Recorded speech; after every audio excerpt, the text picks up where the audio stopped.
ನಾನು ಕಾಡ್ಶೆಟ್ಟಿಹಳ್ಳಿ ಸುರೇಶ್, ಕರ್ನಾಟಕ ರಾಜ್ಯ ಗ್ರಾಮ ಪಂಚಾಯತ್ ಸದಸ್ಯರ ಮಹಾಒಕ್ಕೂಟದ ರಾಜ್ಯಾಧ್ಯಕ್ಷ. ನನ್ನ ಜೊತೆ ಚಲಪತಿ ಅವರು ಕೋಲಾರ ಜಿಲ್ಲೆಯ ಗ್ರಾಮ ಪಂಚಾಯತಿ ಸದಸ್ಯರಿದ್ದಾರೆ, ಅವರು ಪ್ರಧಾನ ಕಾರ್ಯದರ್ಶಿಗಳಿದ್ದಾರೆ.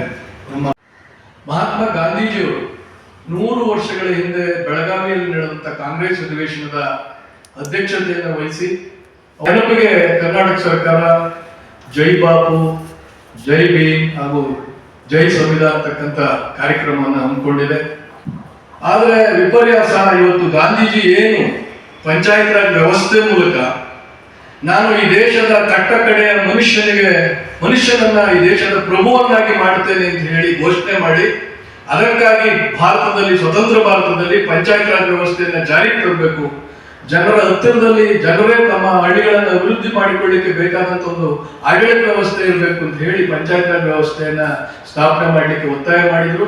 ಹಾಗಾಗಿ ಸಂವಿಧಾನದ ಸೆಕ್ಷನ್ 40 ಒಳಗಡೆ ರಾಜ್ಯ ನಿರ್ದೇಶಕ ತತ್ವಗಳಲ್ಲಿ ಪಂಚಾಯತ್ ರಾಜ್ ವ್ಯವಸ್ಥೆನ ಎಲ್ಲ ರಾಜ್ಯಗಳು ಜಾರಿಗೆ ತರಬೇಕು, ಅವು ಸ್ಥಳೀಯ ಸರ್ಕಾರಗಳಾಗಿ ಕೆಲಸ ಮಾಡುವಂತ ಎಲ್ಲ ವಾತಾವರಣವನ್ನು, ಅಧಿಕಾರ, ಹಣ ಮತ್ತು ಮಾನವ ಸಂಪನ್ಮೂಲ ವರ್ಗಾವಣೆ ಮಾಡಬೇಕು ಅಂತ ಹೇಳಿ ಮಾಡಿದ್ರು.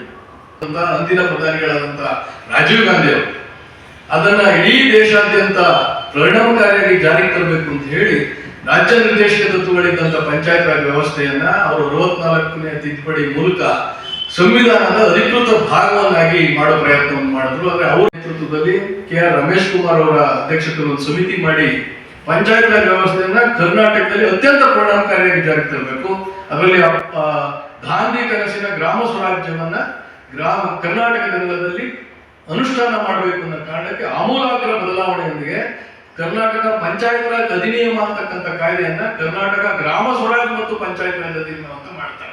ಕರ್ನಾಟಕಕ್ಕೆ ಮಾತ್ರ ಇದೆ, ಅಂದ್ರೆ ಗಾಂಧಿ ಕನಸಿನ ಗ್ರಾಮ ಕಾಯ್ದೆಯಾಗಿ ಉಳಿದ್ಬಿಟ್ಟಿದೆ, ಅನುಷ್ಠಾನ ಆಗ್ತಾ ಇಲ್ಲ, ಕೇವಲ ಅದು ಪುಸ್ತಕದ ಅಲ್ಲಿ ಮಾತ್ರ ಉಳಿದುಕೊಂಡಿದೆ. ನಾವು ಅನೇಕ ಹೋರಾಟಗಳ ಮೂಲಕ, ಅನೇಕ ಬೇಡಿಕೆಗಳು ಇಡೋದ್ರ ಮೂಲಕ, ಮಂತ್ರಿಗಳ ಜೊತೆ, ಸರ್ಕಾರದ ಜೊತೆ ಚರ್ಚೆ ಮಾಡೋದ್ರ ಮೂಲಕ ನಮ್ಮ ಒಕ್ಕೂಟ ಈ ಪಂಚಾಯತ್ ರಾಜ್ ಕಾಯ್ದೆಯನ್ನು ನೀವು ಅಧಿಕೃತವಾಗಿ ಸಂಪೂರ್ಣವಾಗಿ ಪರಿಣಾಮಕಾರಿಯಾಗಿ ಜಾರಿಗೆ ತರಬೇಕು, ಗ್ರಾಮ ಪಂಚಾಯತಿಗಳು ಸ್ಥಳೀಯ ಸ್ವಯಂ ಸೇವಕ, ಲೋಕಲ್ ಸೆಲ್ಫ್ ಗೌರ್ಮೆಂಟ್ಸ್ ಆಗಿ ಕೆಲಸ ಮಾಡೋದಕ್ಕೆ ಬೇಕಾದಂತ ಎಲ್ಲ ಏನು ಕಾನೂನಿದೆ ಆ ಕಾನೂನನ್ನ ಅಧಿಕೃತವಾಗಿ ಜಾರಿಗೆ ತರಬೇಕಾದಂತ ನಿಯಮಗಳನ್ನ ಸರ್ಕಾರಗಳು ನೀಡಿದ್ದು ಅವರಿಗೆ ಚುನಾವಣೆಗಳನ್ನು ನಡೆಸ್ತಾರೆ, ಅವ್ರಿಗೆ ಬೇಕಾದಂತ ಹಣ ಅಧಿಕಾರವನ್ನು ವರ್ಗಾವಣೆ ಮಾಡದಲೆ, ಮಾನವ ಸಂಪನ್ಮೂಲ ವರ್ಗಾವಣೆ ಮಾಡದಲೆ ಇರೋದ್ರಿಂದ ಈ ಯಾರಿಗೆ ನೀವು ಅಧಿಕಾರ ಕೊಟ್ಟಿದ್ರಿ, ಅಧಿಕಾರ ಇದ್ರು ಅದನ್ನು ಚಲಾಯಿಸದ ಸ್ಥಿತಿ ಒಳಗಡೆ ಅವನ್ನ ನೀವು ದುರ್ಬಲಗೊಳಿಸ್ತಾ ಇದ್ದೀರಿ, ಸಾಮಾಜಿಕ ನ್ಯಾಯಕ್ಕೆ ವಿರುದ್ಧವಾಗಿ ನಡ್ಕೊಂತಾ ಇದ್ದೀರಿ. ಹಾಗಾಗಿ ಕಾಯ್ದೆ ಏನಿದೆ, ನೀವೇ ಮಾಡಿದ ಕಾಯ್ದೆ ಅದು, ಈ ರಾಜ್ಯದ ವಿಧಾನಮಂಡಲ ಮಾಡಿರುವಂತ ಕಾಯ್ದೆ, ಅದನ್ನ ಪರಿಣಾಮಕಾರಿಯಾಗಿ ಜಾರಿಗೆ ತರಬೇಕು.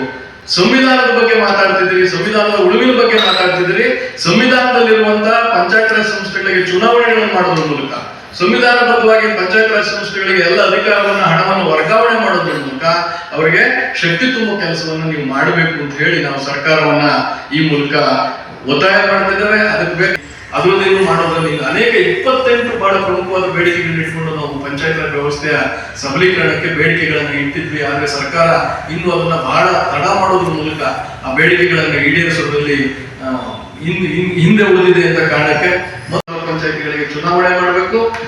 ಇವತ್ತೇನಾಗಿದೆ, ಸಂಪೂರ್ಣವಾಗಿ ಅದು ಪಂಚಾಯತ್ ರಾಜ್ ಸಂಸ್ಥೆಗಳಿಗೆ ಒಂದು ಪ್ಯಾರಲಲ್ ಬಾಡಿಯಾಗಿ, ಸಮಾನಾಂತರ ಸಂಸ್ಥೆಯಾಗಿ ಕೆಲಸ ಮಾಡ್ತಿದೆ. ತಾನೇ ಅಭಿವೃದ್ಧಿ ಯೋಜನೆಗಳನ್ನು ರೂಪಿಸೋದ್ರ ಮೂಲಕ ತಾನು ಅನುಷ್ಠಾನ ಮಾಡಲಿಕ್ಕೆ ಹೊರಟಿದೆ. ಇದು ಒಂದು ತಕ್ಷಣ ರಾಜ್ಯ ಸರ್ಕಾರ ಒಬ್ಬ ಪೂರ್ಣಾವಧಿ ಮುಖ್ಯ ಕಾರ್ಯದರ್ಶಿಯನ್ನ ನಮ್ಮ ಇಲಾಖೆಗೆ ನೇಮಕ ಮಾಡಬೇಕು ಅಂತ ಹೇಳಿ ನಾವು ಕೇಳ್ಕೊಳ್ತೇವೆ. ಮತದಾರರ ಸಭೆ ಅದು, ಆ ಸಭೆ ಅಧಿಕೃತ ಸಭೆ, ನಮ್ಮ ವಿಧಾನಸಭೆ ಹೇಗಿರುತ್ತೋ ಹಾಗೆ ಅಲ್ಲಿರುವ ಎಲ್ಲ ಮತದಾರರು ಆಜೀವ ಸದಸ್ಯರು, ಅದಕ್ಕೆ ಅವರನ್ನ ಸೇರಿಸ್ಕೊಂಡು ನಾವು ಹೋರಾಟ ಮಾಡ್ತೀವಿ ಸರ್. ಇದನ್ನು ಯಾಕಂದ್ರೆ ಗಾಂಧಿ ಕನಸಿನ ಗ್ರಾಮ ಸ್ವರಾಜ್ಯ ಈ ದೇಶಕ್ಕೆ ಅನಿವಾರ್ಯ.